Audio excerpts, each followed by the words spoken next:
Good day, everyone. We are already on our fourth week of our lesson for MAPI 10. Though we are on a very challenging time, we are all still eager to continue learning. And without noticing it, we move further to our fourth week of the school year. And I am very positive that we can triumph uh, through every challenges that we will face. So let us begin our topic for week 4, which is all about arts. Okay, so who can give me the title of our topic for first quarter art?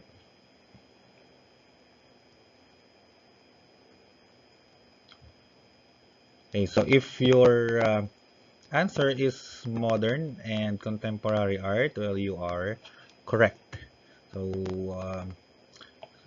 for the last or for the past 2 weeks, we are uh, on this topic na modern and contemporary art. And our objective for first quarter art or for this week rather is to explain the role or functions of artwork by evaluating their utilization and combination of art elements and principles. So we are going to discuss on how artworks utilize or use and combine art elements and principles to effectively explain their role and functions, especially in the society. To start with, I want you to look into this example of a painting. Let's try to evaluate painting.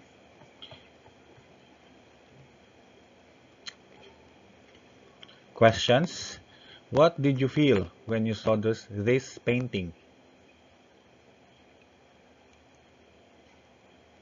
So maybe in your mind or within yourself, or you can write your answer in your notebook or scratch paper.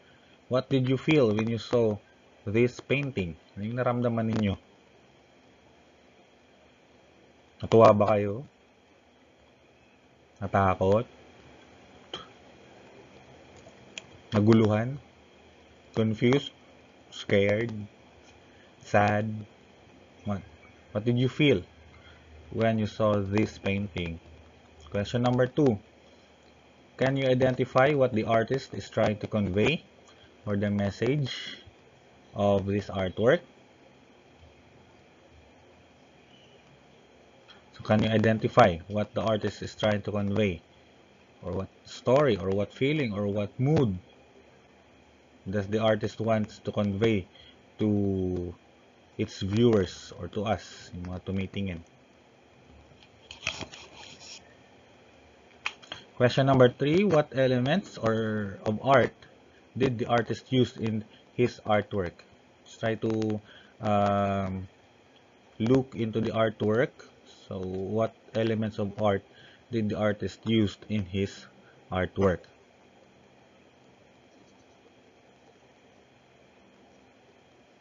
Okay, so now take note on the words that I used in these 3 questions. Words like feel, okay, convey, what else? What did I say a while ago? Feeling, mood, okay, feeling or emotion. Okay. So I use those words to relate it to the topic for week 4, which is about expressionism. Okay, so this is the topic for week 4, day 1, is expressionism. So this is the term expressionism. Okay, the term expressionism is like impressionism. So it also originated in the visual arts. So sa arts muna siya or sa visual arts muna siya nag-umpisa, and then it was applied to other art forms just like music. So don't be confused if there is a similarity in the terms used for music and arts, because the characteristic of both uh, of both art form, okay, the visual art and music has the same characteristic. Paras po silang characteristic. And expressionism can be considered as a reaction to the ethereal sweetness of impression. Okay, so this is the reaction of or the reaction from impressionism. Okay, so instead of a gauzy impression of natural beauty, Impressionism, last week, we talk about Impressionism. We use natural forms, kung ano yung makikita natin sa labas, kung ano yung kulay, what colors can we see outside, yun ang i-apply ng artist sa Impressionism. But in Expressionism, okay, Expressionism looks inward to uh, the, the feeling, okay, lurking in the subconscious mind. Kung anong nasa likod ng storya ng painting na yan, ay doon sila nagfo-focus. Hindi sila doon sa kung ano yung nakikita natin sa labas, just like Impressionism. But Expressionism is more on the feeling, the emotion, the mood that the painter wants to tell us or wants to convey to us. Okay, it should also be noted that Expressionism may involve unusual application. Take note of of the term unusual. Okay? Kasi hindi nga siya katulad ng Impressionism. So the style of Expressionism is more of going outside the traditional uh, the traditional norm when it comes to creating an artwork. Okay, unusual application of elements like the distortion of natural forms and uh, and using shapes or using different colors to imply feelings, emotions, and moods of the painting. So gumagamit sila ng kulay based on uh, the emotion or the message that the artist wants to tell us or wants to convey to us. Yan. So, that is the definition of expressionism. Okay, so there are sub-movements under neo-primitivism, which means these art these art styles are actually with the characteristic of expressionism but has their distinct characteristic kung kaya meron silang mga sariling art form or art style. Okay? So we have more or less uh, 5 or 6 na sub-movement under Expressionism. And the first one is what we call the Neo-Primitivism. Okay. The term Neo-Primitivism or the etymology of this word uh, came from 2 words which are first is neo or pag sinabi nating neo is a new form. Okay? A newer form or much later form. Okay? Mas latest siya. And primitivism is refers to the specific culture. It could be any anything that is connected with a culture, racial identity, or race, na tawag natin, or sometimes ethnicity. Okay, or if you are part of an ethnic group, just like the Aitas, the Badjao, yun, those are ethnic groups. And sometimes they are also referred to tribes and native groups, okay, which has something with also with our history. So based on a history of a place or a country. Okay. Now, what is the characteristic of neo-primitivism? So, an art style that incorporated elements from the natives, as I mentioned kanina, native arts of the South Sea Islanders and the wood carvings of African tribes, which were suddenly popular at that time.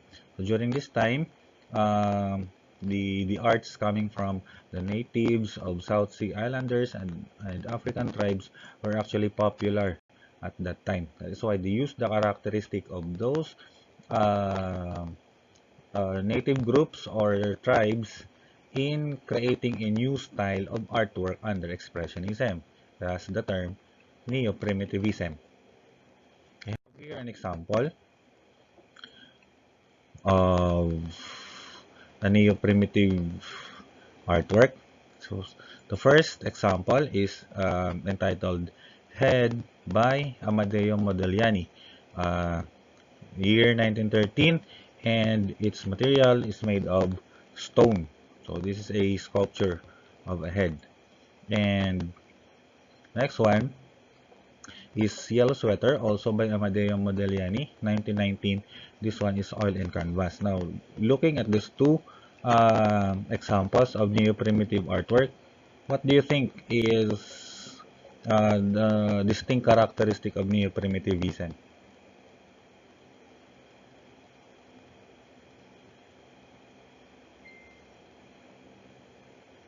Okay, so in these two artworks, so we can easily identify the characteristic of neo-primitivism. So basically, we talk about neo-primitivism just like the artworks of native and tribes from Africa. Okay, they are characterized by this one. So these are the characteristics. It's either elongated uh, head, okay, it's like what I am highlighting here, there, or neck, so, or other parts of the body, could be the hands, and sometimes distorted body form. Okay, just like yellow sweater. Kung makikita ninyo, kakaiba ang itsura ng katawan ng babae. So, medyo binabago lang nila yung itsura.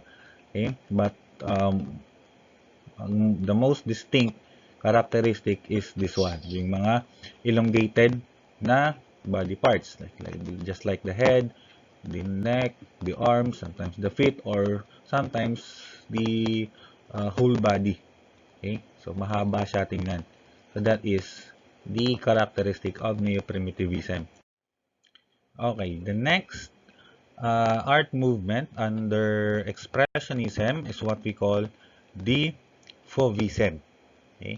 Now, what do we mean by Fauvism? So, this is an art style that used, take note of this, that used bold and vibrant colors. Okay, and also they use visual distortions.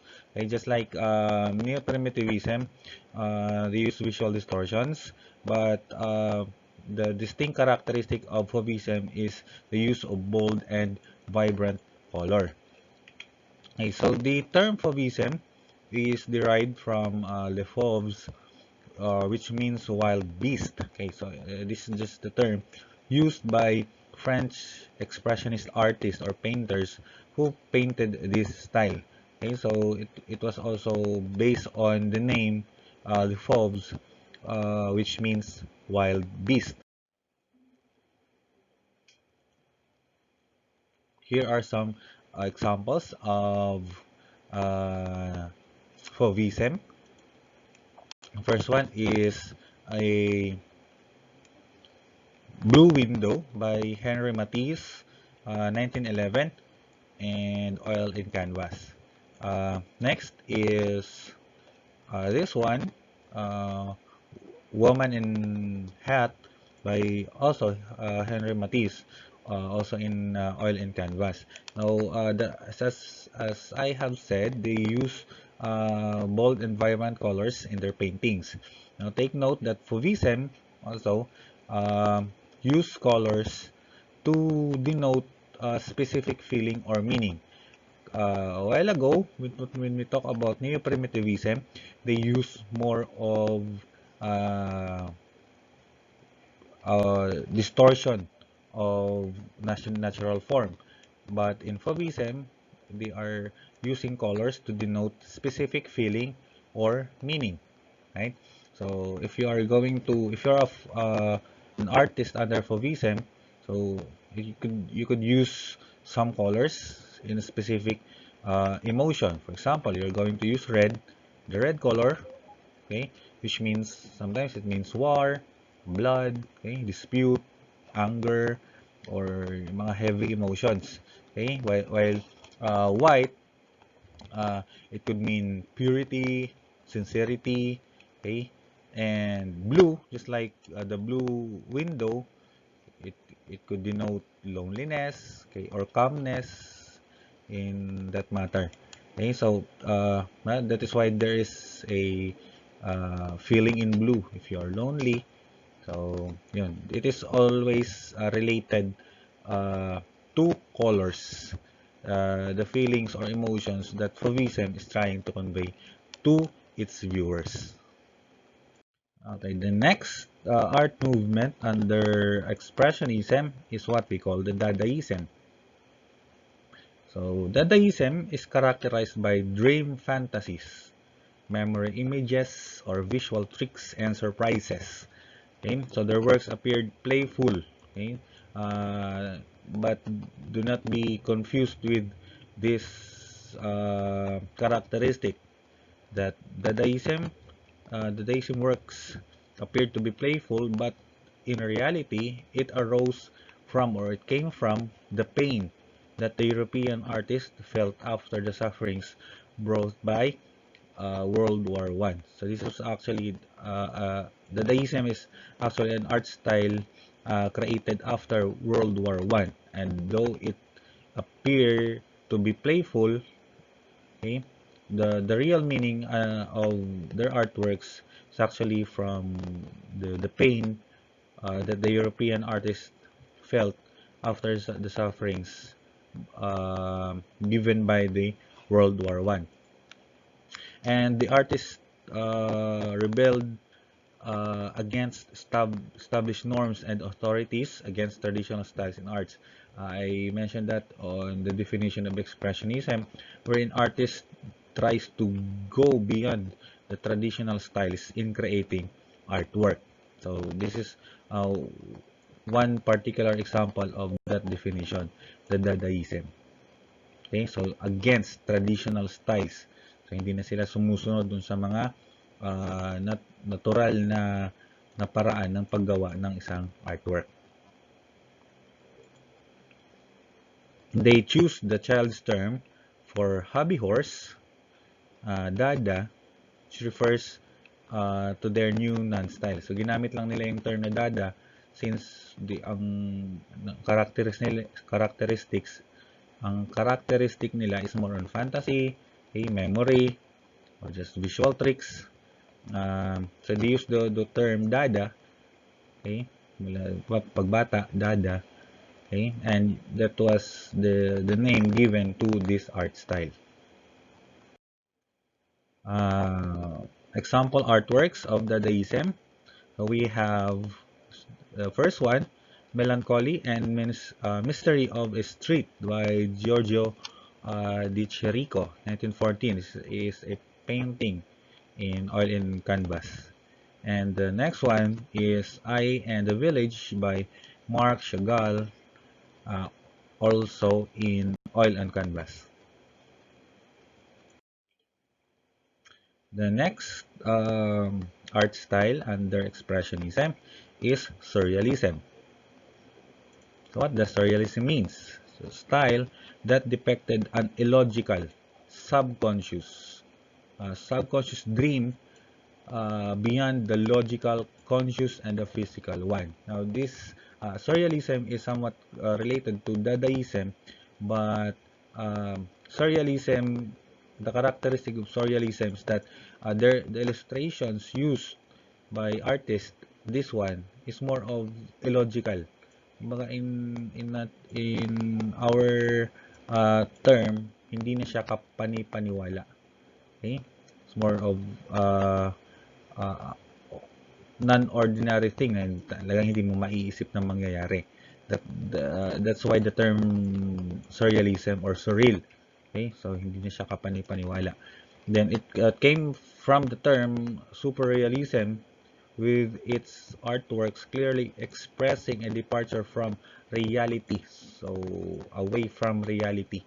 As though the artists were dreaming, para silang nananaginip, just like Dadaism.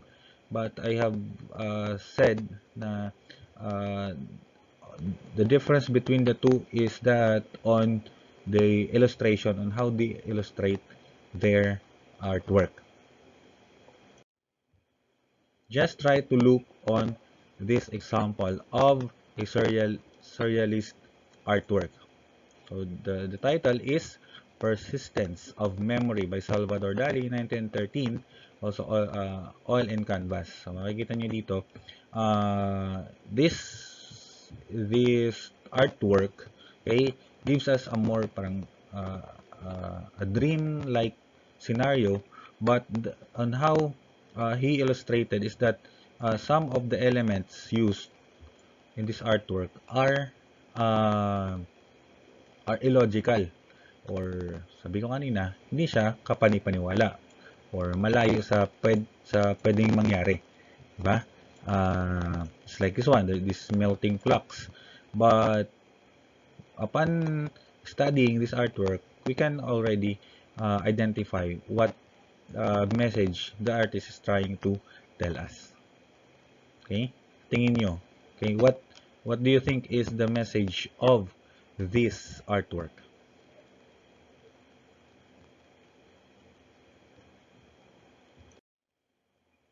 Okay, the last art movement under Expressionism is what we call social realism.